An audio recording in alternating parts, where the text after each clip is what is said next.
Hello and welcome to Movies and Tea, and more precisely a very special After Hours because we're interrupting our Quentin Tarantino season for this episode where we're going to be covering the whole of Love, Death and Robots Season 3 and another of our recaps of possibly our favourite show. It's certainly the show that we love to recap the most anyway, so.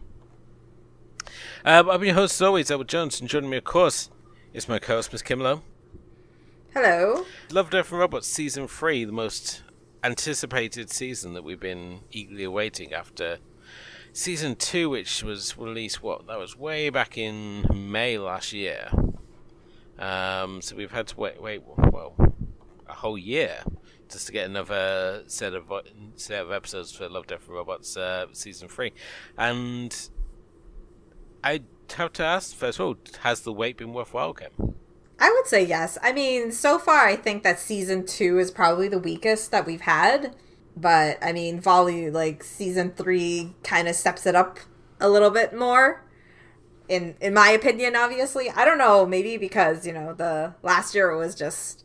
I wonder if the pandemic had a lot to do with it. Maybe that's why it was harder to gather up some projects that were, I don't know, better quality, I guess? I don't know. Yeah, I mean, it was a bit of a mixed bag last year. We had some that were really sort of good, and then others that felt a little short.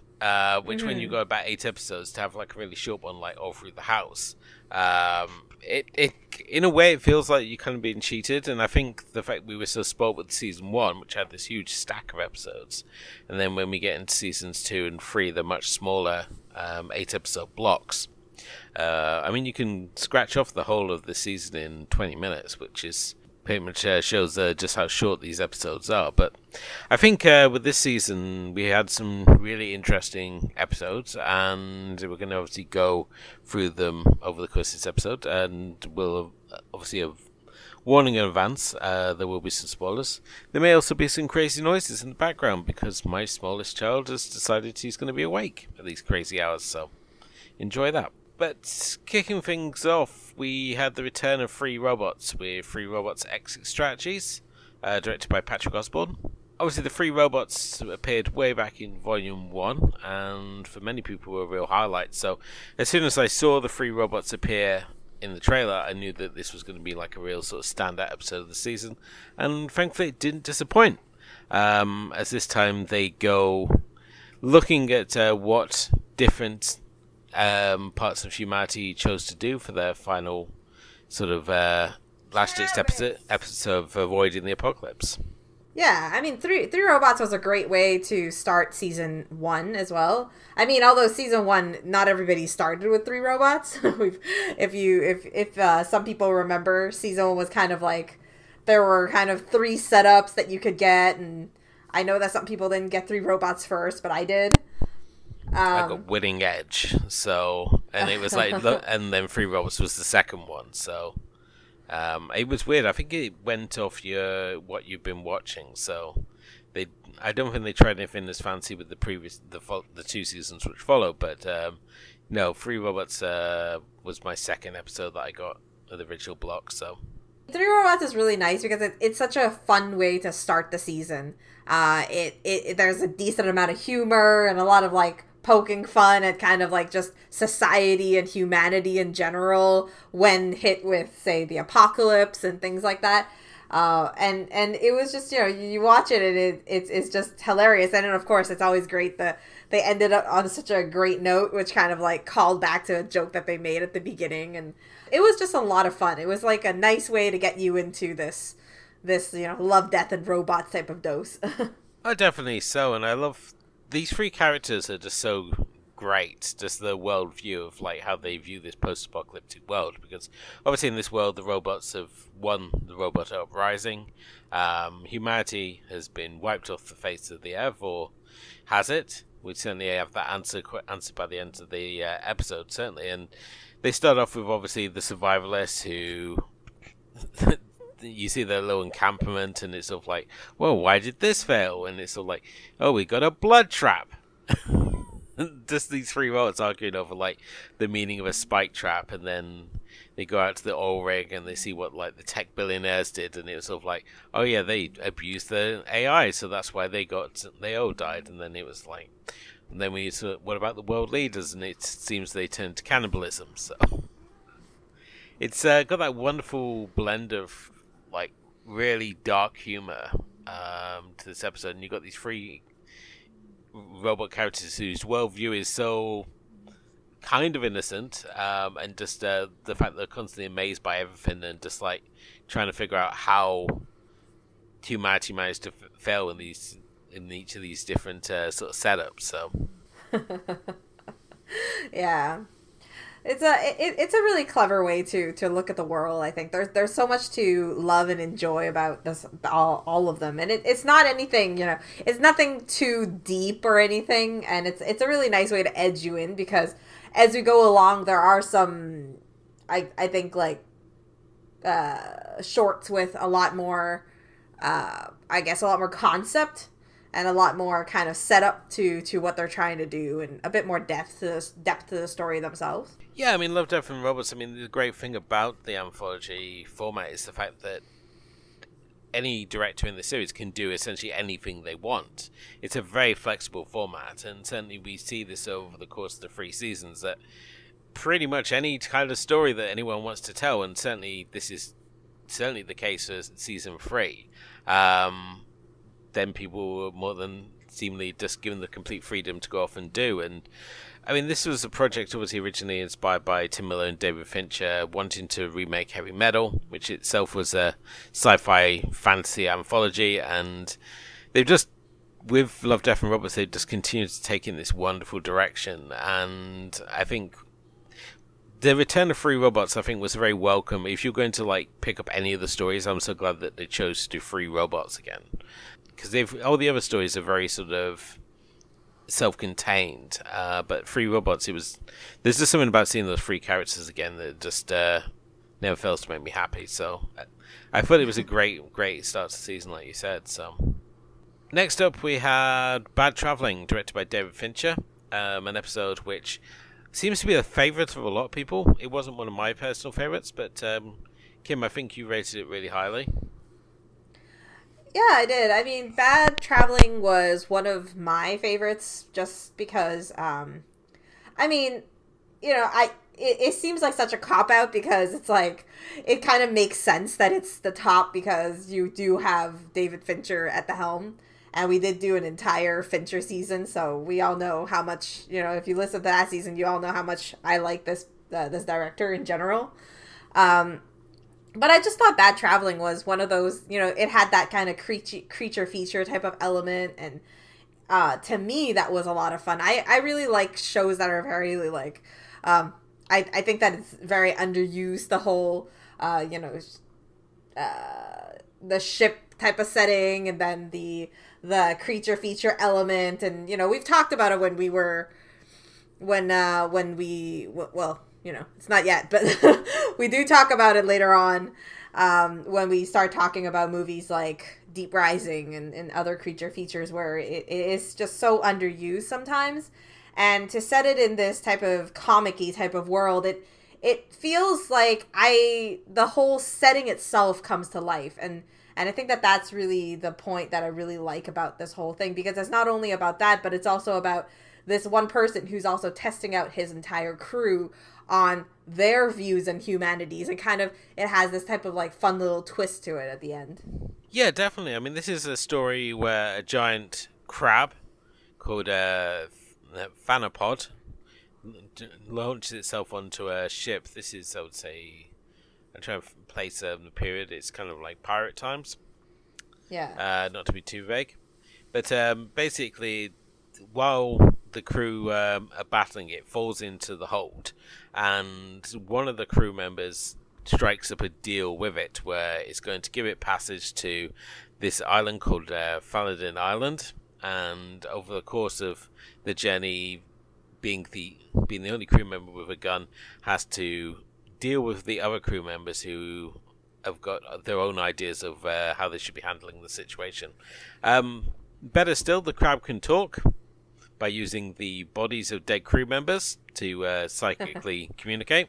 But as you said, it's horror on a boat. It's always a welcome theme, to say the least, and something that. Well, I mean, and you do have, to add to that, you do have a really great, like just in terms of like voice cast, you do have Troy Baker also, which is kind of like a favorite to choose if you're gonna find, like the top line voice actor. He's definitely, top choice. So it also adds to the quality of the short in general. Yeah, we also have Jason Fleming amongst the crew as well. Yeah, and I mean, Elodie Young was also in one of the shorts in season 2, I believe. So it's nice. It's fun. Next up, we had probably the most abstract episode of the season with The Very Pulse of the Machine, which is directed by Emily Dean. This one sees a pair of astronauts who are left alone on the surface of this planet called Io after they suffer an accident that causes one of them to die, and the other one is faced with dragging her body across the surface of this planet to get to an escape pod. However, en route, she starts to believe that her dead partner that she's carrying behind it is trying to communicate with her, and it descends into a question of whether her partner is communicating her from beyond the grave, or is it the result of her injuries as she makes her way across the surface of the planet to the escape pod. This was, as I said, this is the more artsy and abstract one. I think a lot of people have rated it a little lower than that, because when you look at the other episodes this season, they're a lot more sort of action-packed, a lot more sort of straightforward. And this one, as I say, it's very up in the air in terms of what's going on exactly with it. But it does, like all these shorts, it's stunningly animated, and it's fun that it's included, because it just shows that we're not just going to dumb things down. We're going to throw in a couple of ones which will make you think amongst the fun ones or the really action-packed ones. So to that aspect, I enjoyed it, even though I'm still not overly sure what's supposed to be going on. Very Pulse of the Machine, I believe I rated it probably last on my list. It's not to say that it's bad. I think it's just to say that it's a little bit slower in pacing. It's a little bit more toned down in the whole element, and it focuses a lot on this. Like you said, it's abstract. It's about hallucinations and whether things are real or not.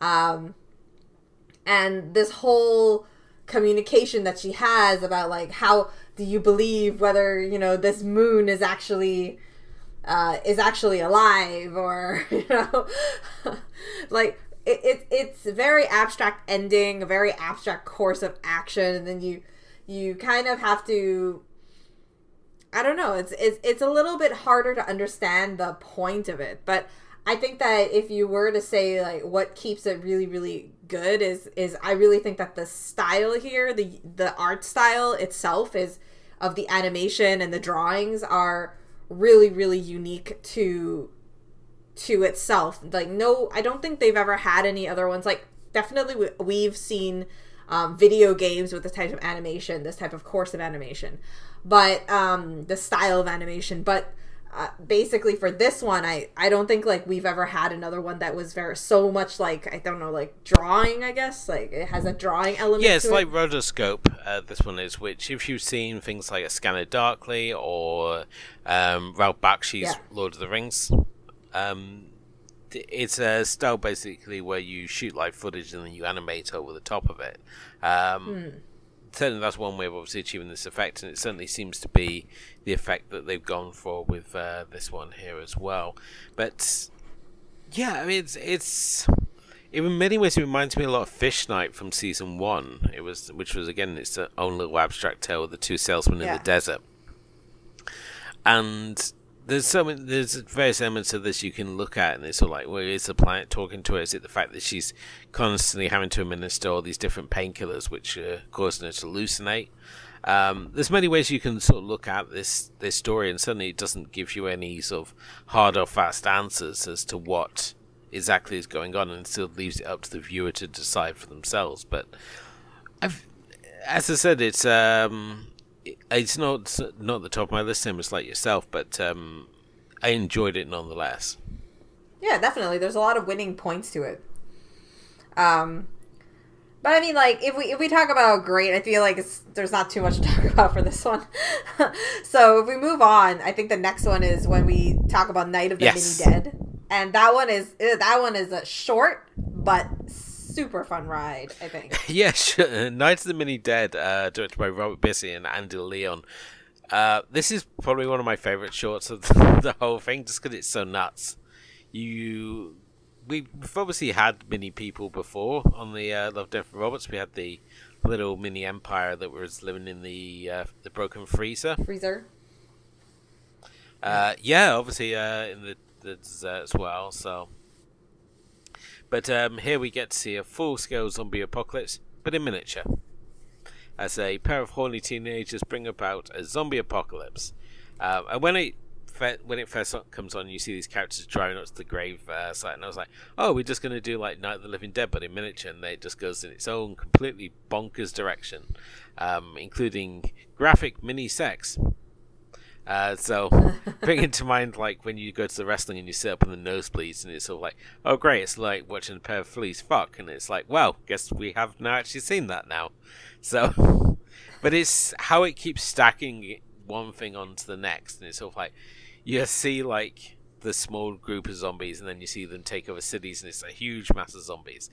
And because it's all miniature and you've got the little twee voices and stuff, it's just really incredibly funny. The same way as that when they suddenly get contaminated with nuclear waste and become giant zombies, and we go to the president of the United States of America, and he's sort of like, oh, we'll just nuke them, and you see all these little nukes fly up, and we zoom out to see the Earth, and of course it's in miniature, so the big explosion is just a little fart, which I have to say made me laugh more than it probably should have. But yeah, Night of the Mini Dead I just had so much fun with.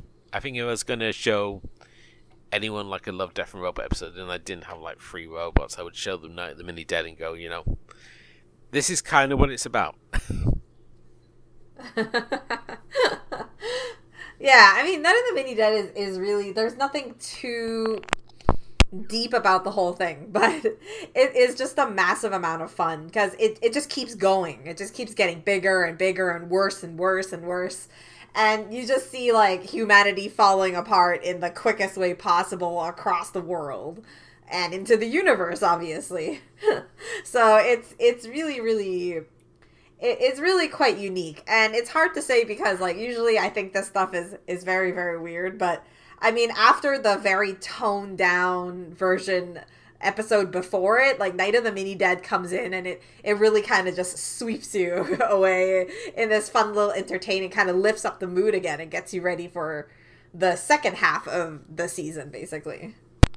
Yeah, it's kind of like a real sort of palate cleanser, isn't it? It's sort of like you have something that makes you think like Vapor's the Machine, and then it's like, oh, now we have Night of the Mini Dead, which is just one of the more bonkers entries of this season. And then we have Kill Team Kill, which just sort of kicks up a whole other notch. This was directed by Jennifer Yu Nielsen, who you probably best remember for directing Kung Fu Panda 2 and 3. And now she's she was brought on as a supervising producer for Love, Death and Robots Season 2, and she's obviously back in this season as well. But Kill Team Kill reminds me a lot of reading in 2000 AD as a kid. It just taps into that ultra-violent comics aesthetic, as you have a team of Green Berets who find themselves going up against a cybernetically enhanced grizzly bear in a episode that has more firepower, swearing, and violence than I think the whole season combined. While also featuring the voice talents of Joe McHale, Seth Green, and Gabriel Luna. I watch Kill Team Kill, and it's probably because we've been working together for so long that I know this is kind of a winner in your head, just because of the fact that it has some type of, like, morphed bear. Yeah, for some reason bears seem to be like a reoccurring theme within our projects. It's sort of like they just constantly keep appearing in one form or another. Yeah, and it's really fun because this one really embraces that whole like the government secretly making all these I guess some type of bioweapon sort of thing or genetically modified weapons or whatever, and they end up coming back to get you basically. Yeah, definitely. It's sort of like it really goes to the idea of like how much overkill is too much overkill. And it's like we have this insane weapon, which it's first of all, it's a bear that's indestructible, that has like razor sharp claws and all these other gizmos on it. And then we have it go up against a bunch of soldiers who are just armed to the teeth. Like, just logic is completely out the window. And every other word is like, fuck, or die, motherfucker, or... It's just people screaming and shouting and blowing stuff up. And, yeah, it's exhausting, but it's, again, it's just stupidly fun at the same time. So... Yeah. Yeah, I would agree with it, because I think, like, to me, the whole thing was kind of a blur. It was kind of like, okay, we started and then we ended. It felt very, like, on one line of what was going on. But at the same time, like, you can't fault someone for having that type of imagination to have, you know, this kind of crazy bear that's made that you can't take down. And then they have to do the impossible and take it down in order to survive. So. Oh, yeah, and it just gets more and more stupid as it goes on. And yes, this is the great thing about doing something animated, is that you can go completely off the walls crazy with something. You want to have a giant robot bear that's like killing people and causing like horrific injuries and huge geysers of blood. You can do that because it doesn't cost hardly anything to animate it. If you do it in real life, it costs you a fortune and it won't ever come out as good as it will do here. But no, Kill Tim Kill is just a real fun sort of throwback to like 80s action cinema, and like just like ultra violent comic books of like the 80s and early 90s especially, and as I said, for someone who read like 2000 AD and it was all sort of this sort of like guns and muscles and violence aesthetic that they sort of ran with, they were sort of like the anti-Marvel in that way, and you had things like Duran Red and Rogue Trooper that this really reminded me of. So made me kind of want to go back and dig into all my old comics now. But yeah, another highlight there with Kill Tim Kill. Then it was time to put our thinking caps back on for Swarm, directed by Tim Miller. This one you actually rated higher than I did, Kim, so I was very interested to see what it was about this one. You know, I've been actually, like, after I released my own review of the rankings for the episodes, I started looking at what other people thought, and a lot of people had trouble with this one, and I don't know why, because I thought the quality of it, because I liked this one right at the beginning, and right from the start, I thought the premise was fantastic, because I guess I'm a sucker for world building. Yeah. So anything that I watch, and right away I feel like it's this completely new world with all these different, and it's a world of an alien system basically, and alien organism, ecosystem, whatever you want to call it, and the whole idea of humanity trying to take and exploit this type of system in order to rebuild themselves. I think that these two ideas together is so great, because one, it talks not only about humanity, but it also has this beautiful world building of all these different types of animals and stuff. It's almost like when we talk about Miyazaki's Nausicaa, where there's this whole world of just these organisms that exist, these insects and whatnot that inhabit this world.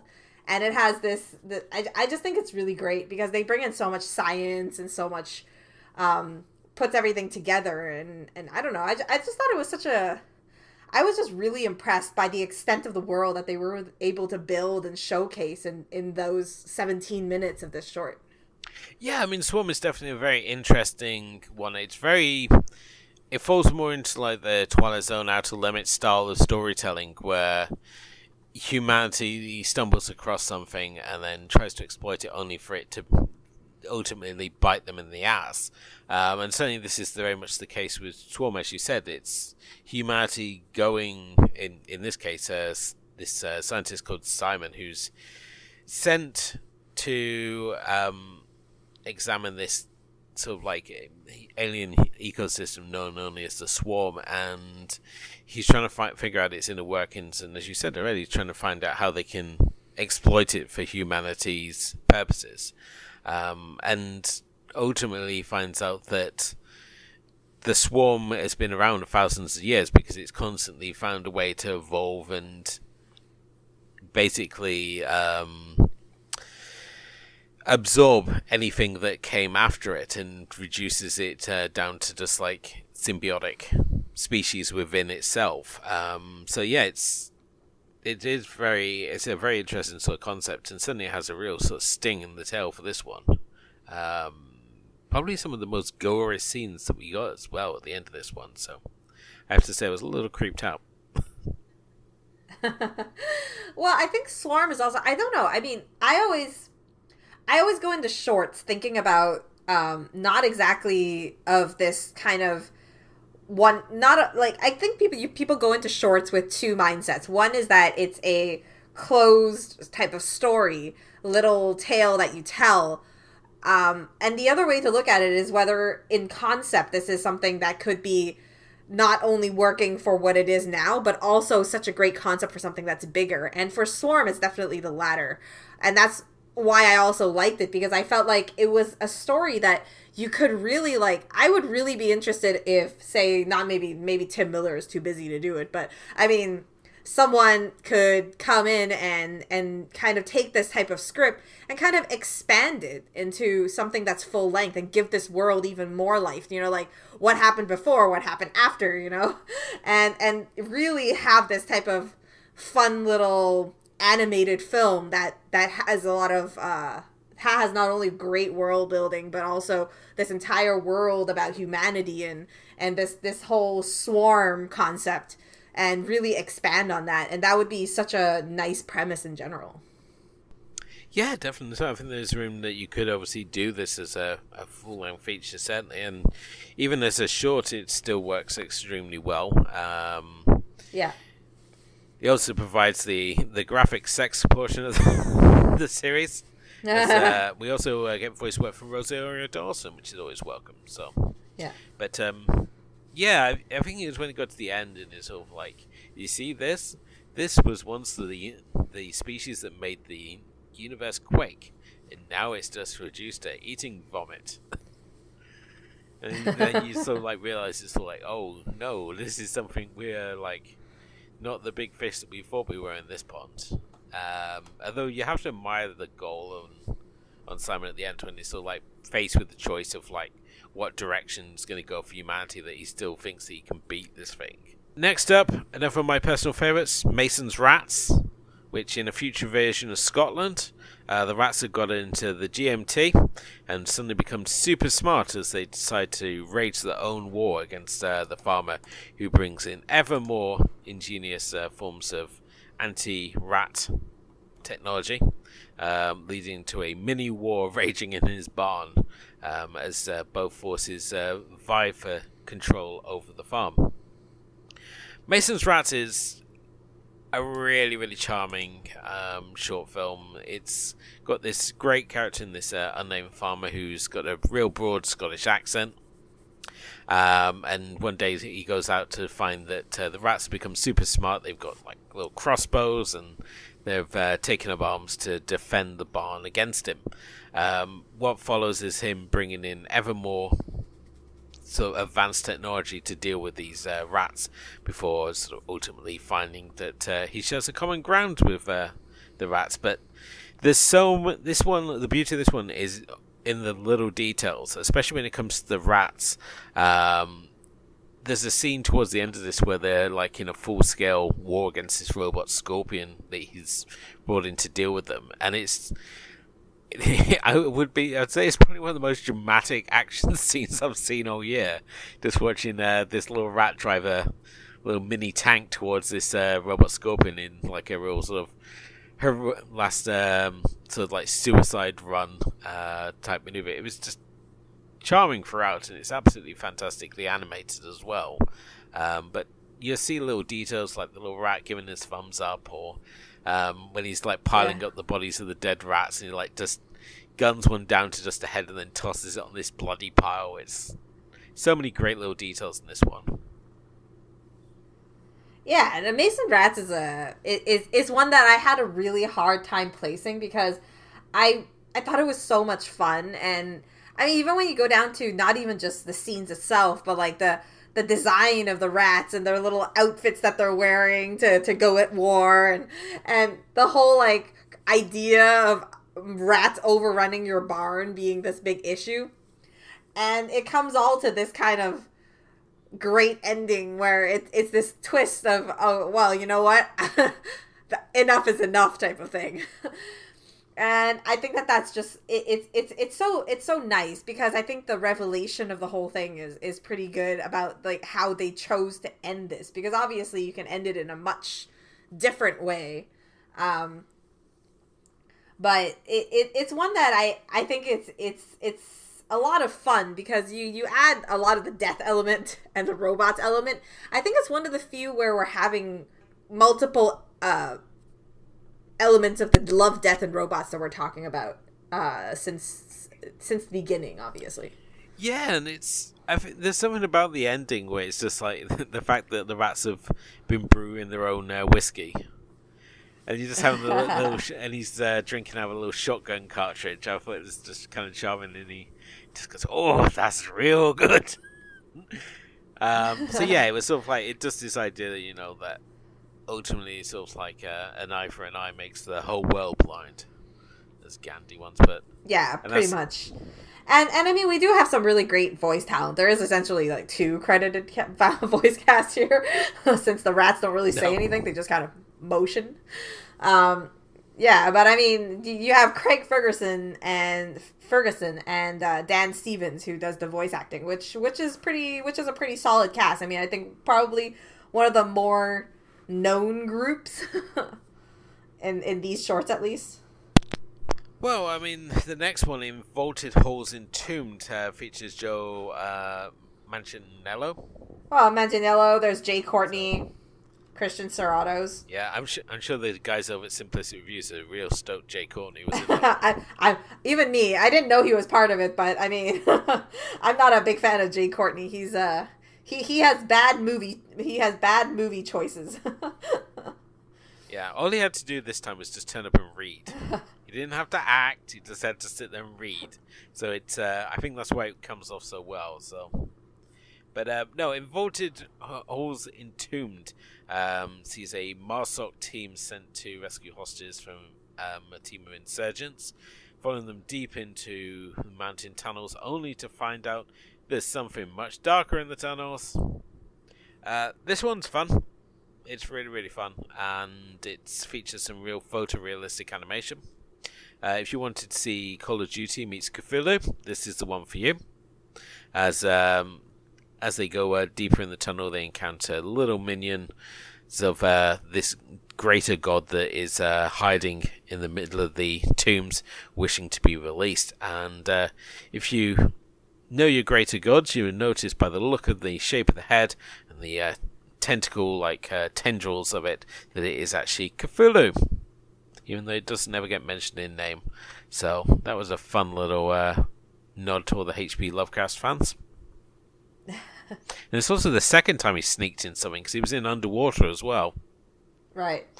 Which is why it dawned on me at the end, because all the little trademarks from Underwater are basically the same here, but obviously this time it's in a cave. So, but what it also ties in, because I mean, with Cthulhu is the unspeakable terror, and that's essentially what we get with the very sort of abstract sort of ending that we get here, with the lone survivor sort of staggering out, having taken extreme measures to escape these tombs. Though how it begs the question. It's sort of like whenever you see someone like okay, spoiler alert, who's clawed their eyes out, how do they always manage to find their way out of like a cave system or a tunnel system that they couldn't find their way out when they could see where they were going? I don't know. That's something I don't know how to answer. I mean, maybe their hearing senses got suddenly heightened in 10 seconds. I don't know. They turned into Daredevil.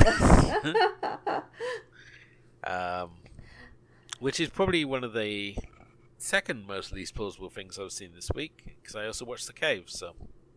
Yes, I mean, Kim, what do you think of this one, though?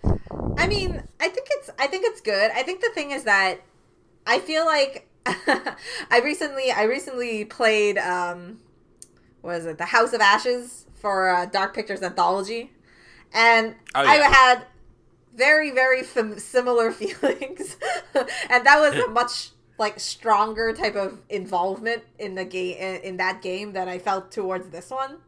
So as the days went by, I actually don't remember a lot of it, other than the whole deity at the end and this whole Cthulhu thing, and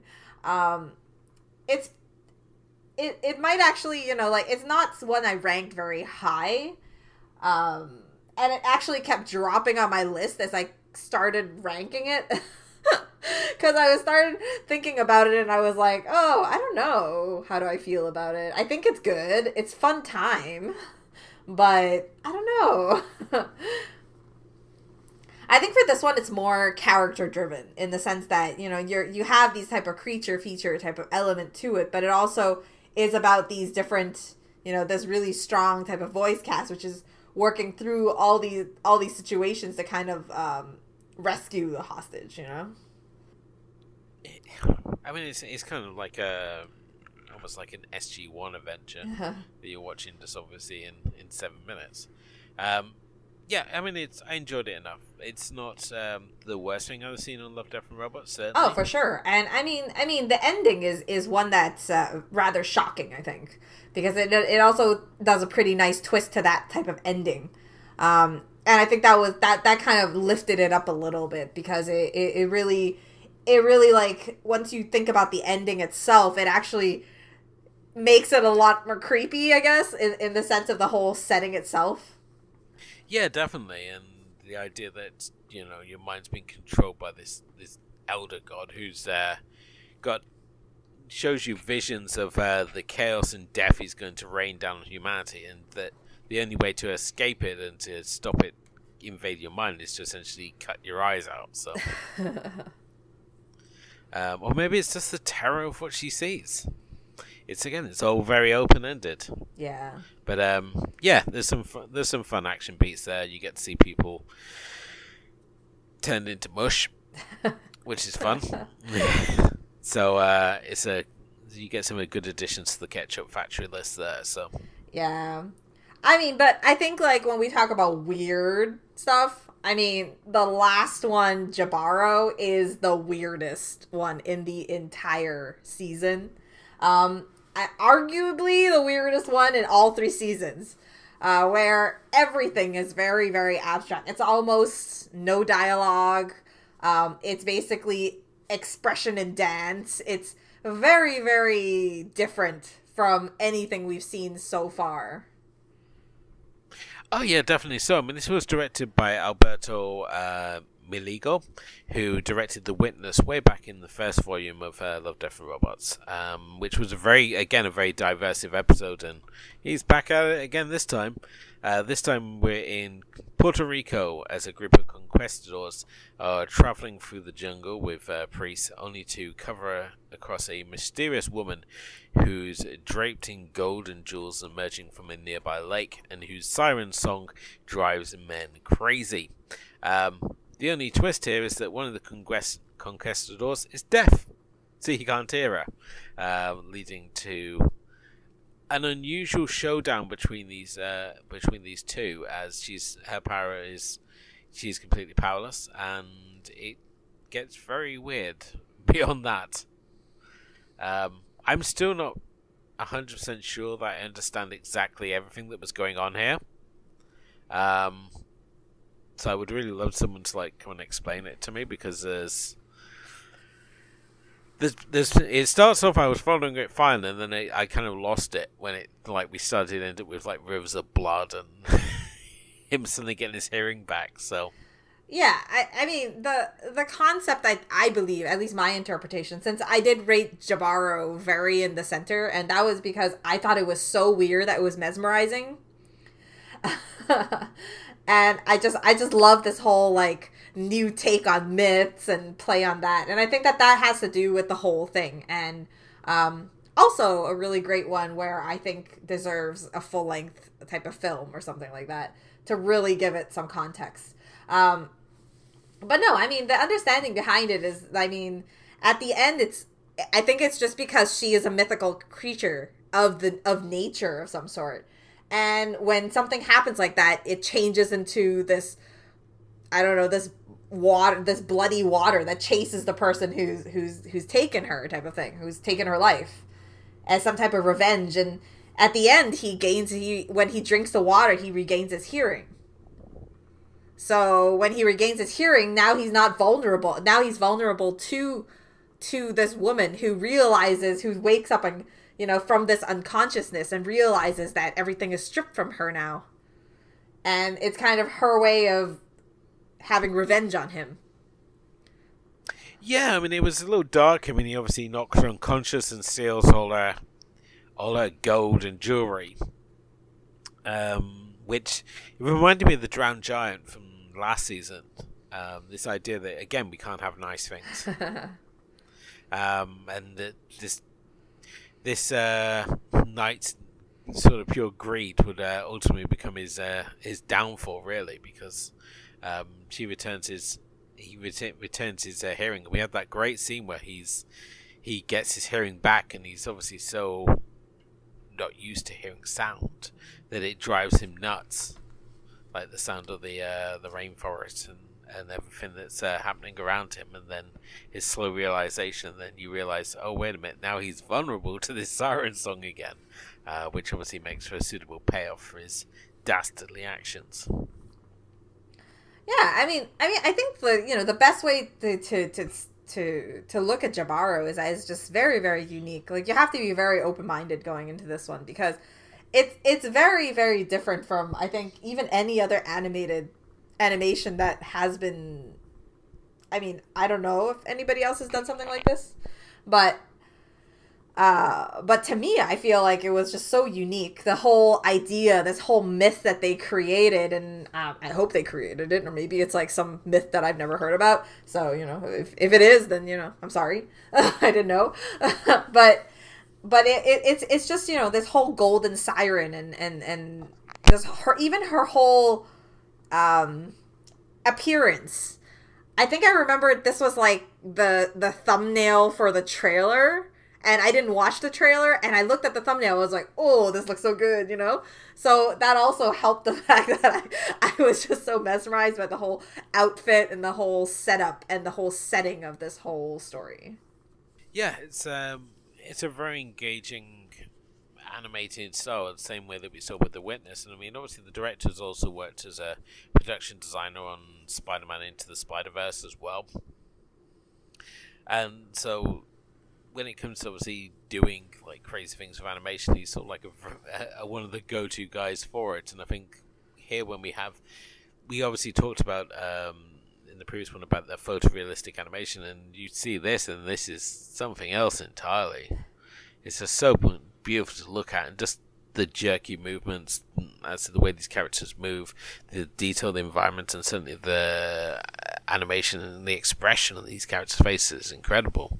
And this is this is a short which has no dialogue at all. Everything, as you point out, Kim, is just communicated through dance and movement. So, and sometimes it's fun to put those sort of restrictions on yourself as a director or a writer, and just finding out how you work around it. And I think in this case, it more than pays off. So Definitely.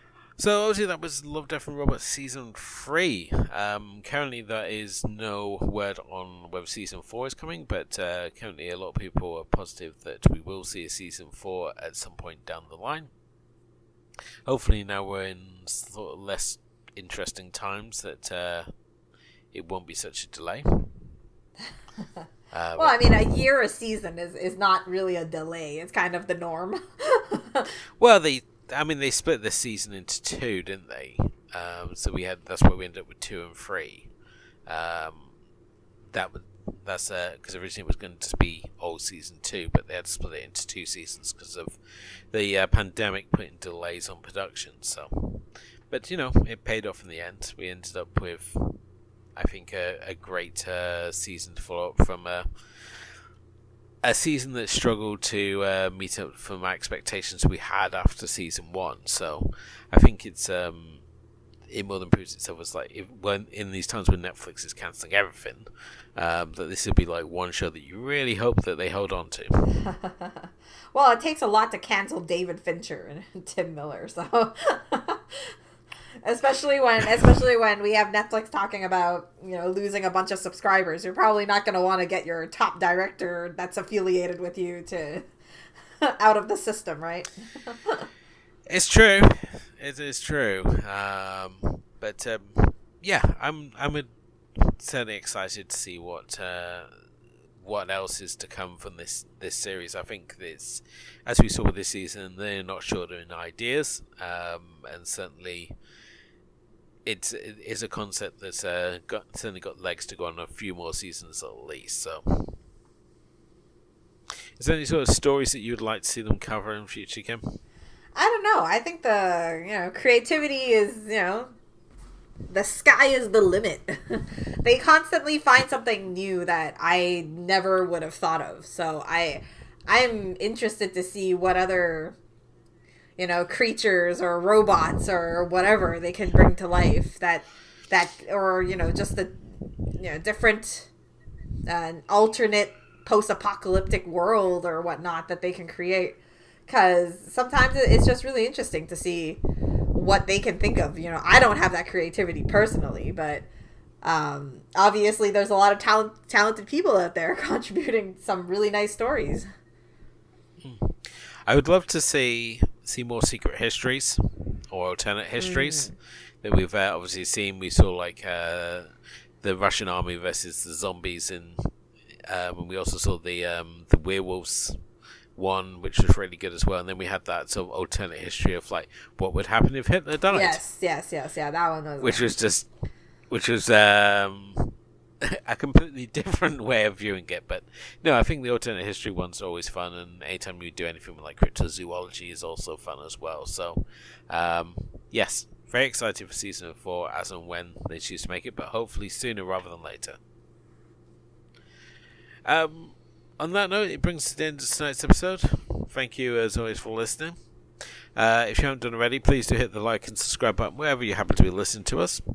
You can follow us on Facebook and Twitter and Instagram, so come say hi to us there. And you can check out our blog, which moves to podcast@wordpress.com, where every Friday, myself and Kim both pick a film to highlight as part of our Friday Film Club. Sometimes it's a film theme, sometimes it's not. Either way, it's a chance for us to talk about more of the films that we love. But next episode, we are back on track with our Quentin Tarantino season. But until then, thank you for listening. Thanks to my co-host Kim. And we will be back on our next episode, continuing our re-evaluation of the Quentin Tarantino filmography with Kill Bill Volumes 1 and 2.